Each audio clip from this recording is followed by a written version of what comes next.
Good morning. You all right? Yeah?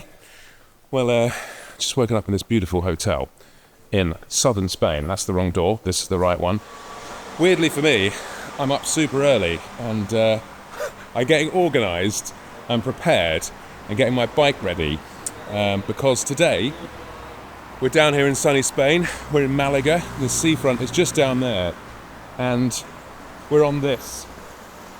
So this is the new BMW F900 GS and we've got a morning off-road and then an afternoon on-road. So it should be a pretty good day. So great one. All right, see you in a bit. Bye.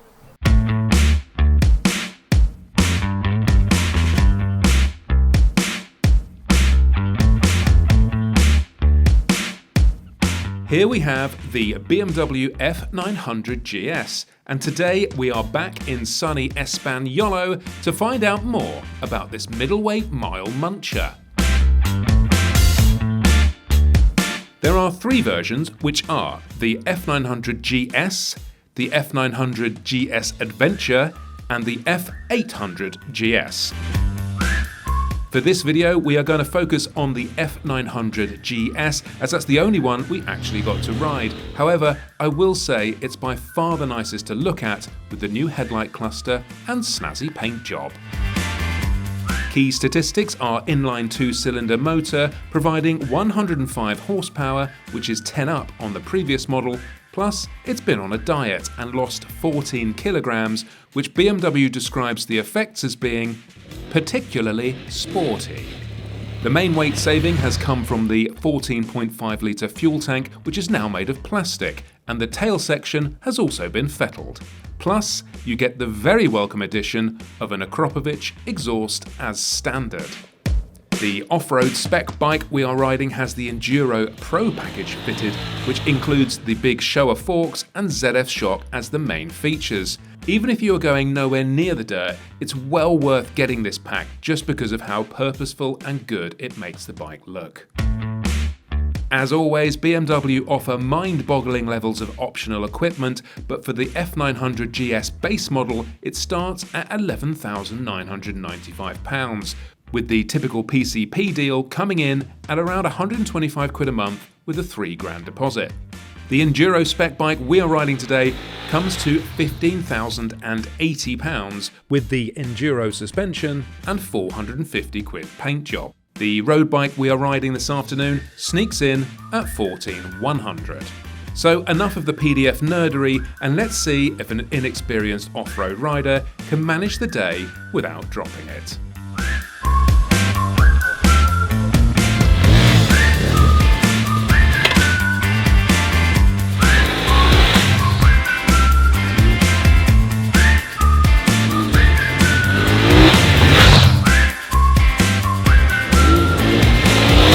I found something squidgy. And I saw where it was going. Yeah, like, really deep. And I was like, he ain't gonna get out of that. Check 1, 2. That's it, love. Go on, have at it. Right, there we go then. So we're ready to disembark. Who am I following? Oh, he's our man. Oh no, I'm first in the group. I hate that. Anyway, so look, we're on board the BMW F900 GS with the Enduro spec pack and the trophy colours. We've got nobblers on, some big old juicy nobblers, and I'm following my German colleague out into the mountains of Malaga. So I shall catch up with you in a moment once we get to the off-road, because this is probably going to be a little bit dull. But initial feelings, I already feel pretty comfortable. Ergonomically, it's very nice. This bike with the Enduro pack has bar risers as well, so it's good for the tallies. The Enduro pack also has a tinted screen. We've got some solid bar lever protector, lever guards.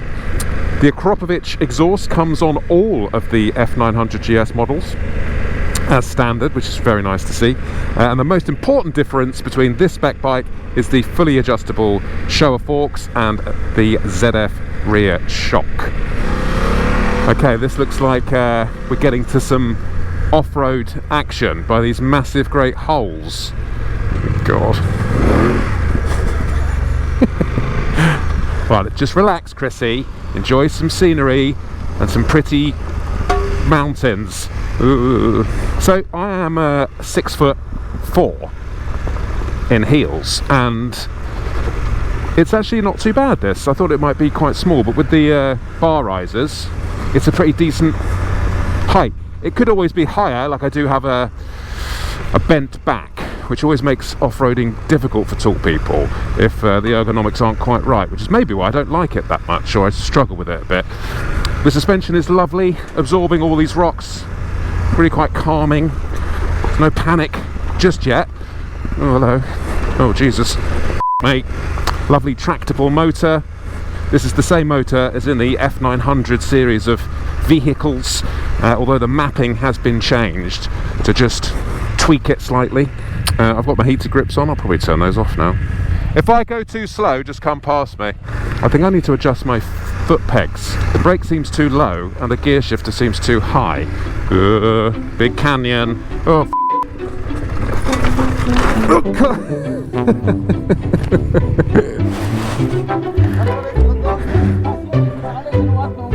oh, my SAS works. Chad crashed it.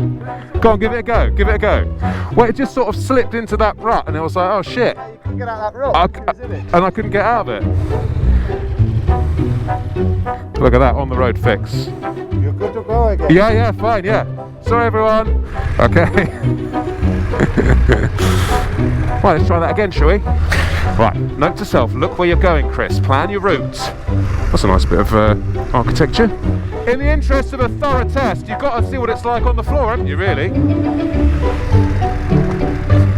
Okay, off-road ABS. Okay. Give it a go, Chris. Get through it.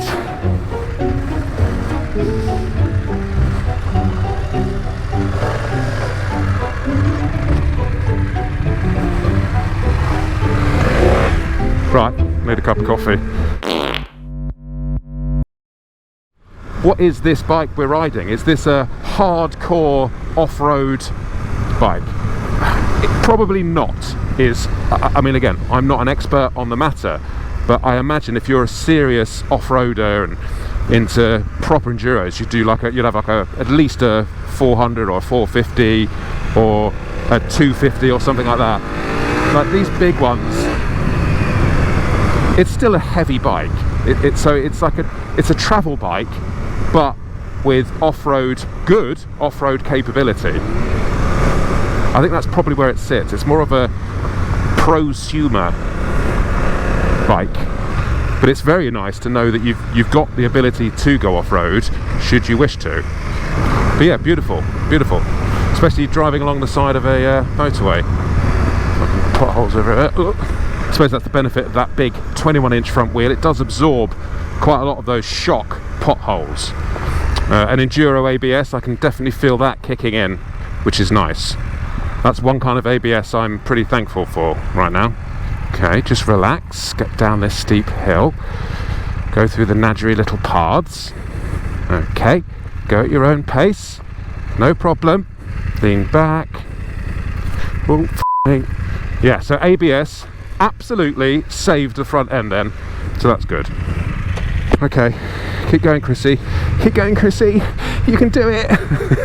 So what are the direct competitors to this bike? I think the obvious one is the Desert X. I think the 890 Enduro from KTM is up there. And actually, I think this middleweight, inverted commas middleweight, because they are still big bikes and pretty heavy, this is the new real adventure scene. The big GSs and the big 1290s and the Multistradas, they're touring bikes with some off-road capability.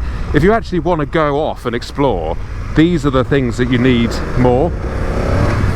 Yeah, all the big boys can do it, but they're premium luxury cruise off-road machines, whereas these are just that little bit more nimble, a little bit easier to control, certainly easier to pick up.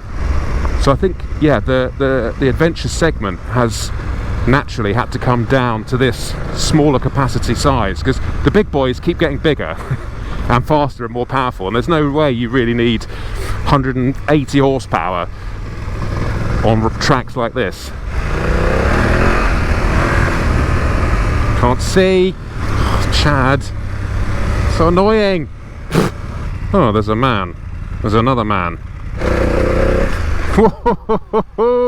Bit of sand, bit of deep rutting. It's also worth mentioning, if you do decide to equip these tyres and you do road stuff, they're actually pretty decent. They're a lot better than I thought they would be, so don't be too scared. I think one of the guys, one of the test riders, said they achieved 42 degrees lean angle on these nobblers. Brakes are really nice on this as well. I haven't really talked about the braking. Haven't really used the brakes that much, because the engine braking on this motor is sufficient enough to slow you down for most things. But they only look like tiny little calipers and tiny little discs. But when you're off-road, you don't want that massive bite. Do you know what? The more I ride this, the more I really, really like it. It's just getting to know it and feeling confident. And now after some jumps, which I think I didn't totally embarrass myself over, I feel really good, actually, and I'm really enjoying it. It's a really nice bike to ride. And I think if you do want perhaps what a real GS adventure customer was 15 years ago, like an actual adventure customer, I think this bike is now what it is. That's what that customer would go for, because it's an actual adventure bike which you can load up with some stuff and go and have a really good, capable time off-road. We're doing the road section after this, so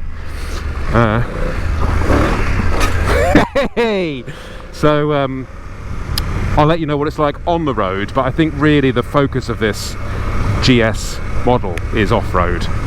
But let's see. Right, lunchtime. Bye. Okay, well that's the tapas done. We're on the road version of the F900. They're identical bikes, it's just that this one has the enduro kit. So we've got a much nicer road Bridgestone tyre. What are we running on here actually? Is it an A41? Yeah, A41. Again, Acura standard, Dayglow yellow. Hello. I'll put it on when we do Thank you. Quite nice. This is the two-person pillion seat. It's actually the same as the Enduro pack, it's just that one's got a cowl, a Simon on the back. We've got the standard suspension here, front and rear, black bar the other bike's got. This is a silver one. I'm ready, mate. Don't wait for me. And this does not have the tinted screen. Is that actually that's actually a nav. Okay, interesting. Looks quite nice. I feel like chicken tonight.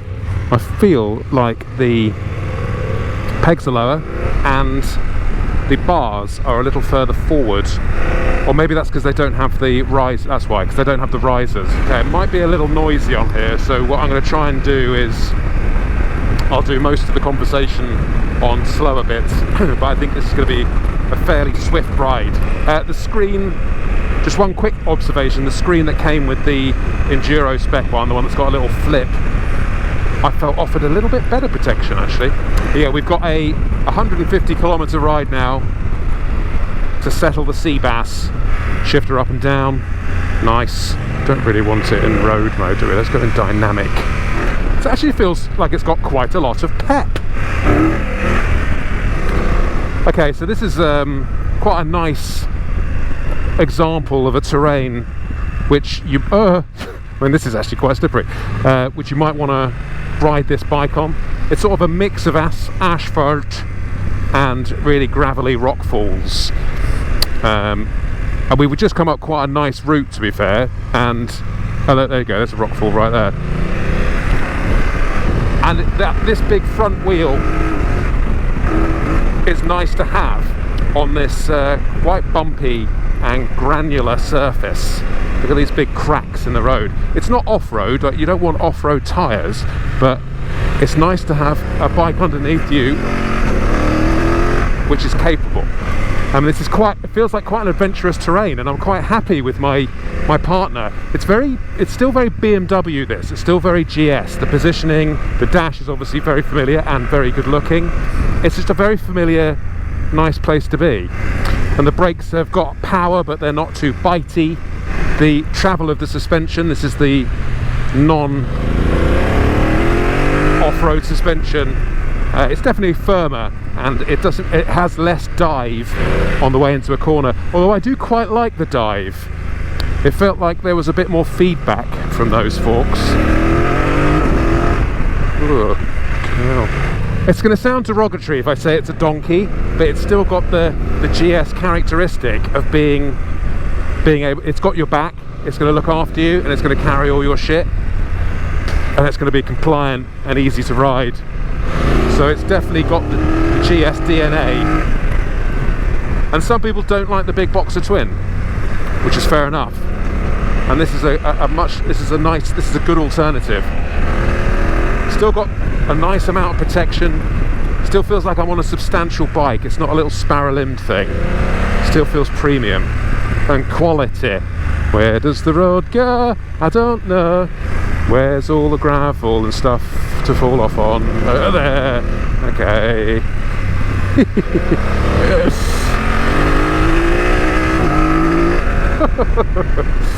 Oh, f me.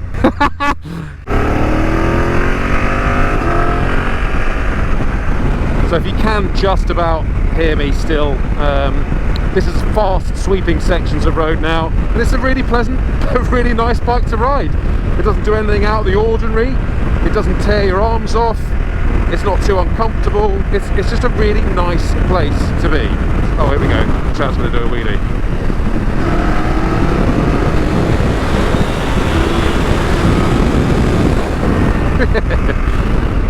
Some manufacturers' middleweight bikes feel a little bit cheap, but actually this feels just as premium as the top offerings. Another nice beautiful country road, very well suited to this nimble, I want to say mountain goat, but it's more powerful than that. What's bigger than a goat but yet nimble? It's not a horse and it's not a donkey, it's somewhere in the middle. Llamas aren't really mountainous, are they? It does have the spirit of GS, if you like. It does feel like you could just go on. Don't feel like I really want to stop for anything. I just want to just carry on and just push through. It does make me want to pack a bag and just go. And then stopping off with your camping gear and getting your kettle out and your pot noodle. Quick shift is really nice as well. Well, shift assist it's called. Very linear power this.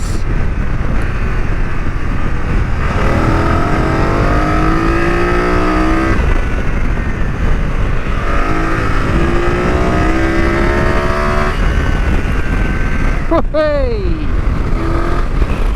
Lovely job. Well done everyone. Great job guys, great job.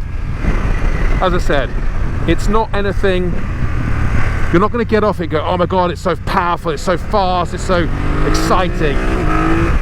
It's a grower, is what it is.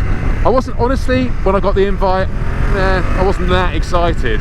But now I can see actually it's a really capable machine, and it can flourish in multiple areas.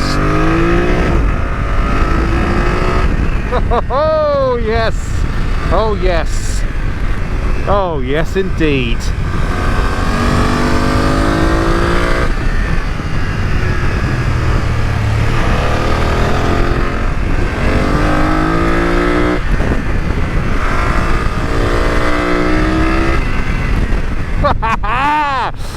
Woo! Oh yeah, oh yeah. Do you know what? I love motorbikes. I mean, it feels a bit sketchy on the side of the tyre, but it's kind of, it's almost like these skinny tyres have kind of, they've got a load of grip, and then they might not have any. Whoa, whoa, whoa, whoa, whoa, whoa. Whoa there, Leslie. Sex. Well, that woke me up.